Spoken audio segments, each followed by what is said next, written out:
Hi friends, this video shows how to upgrade Android TV OS version from version 10 to 12.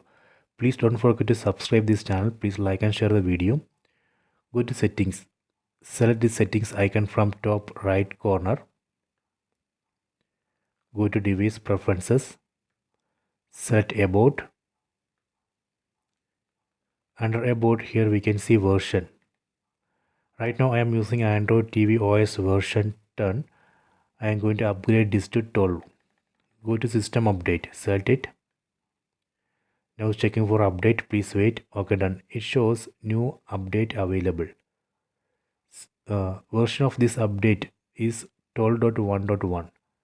Size of the update is 762 MB. On right side you can see one download button. Select that button. That way we can download and install this update into this device. If you are not able to see this update in your TV, that means company is not released this update for your TV model, hence you have to wait. You have to keep checking this. Once this is available, then you would be able to download and install this update into your device.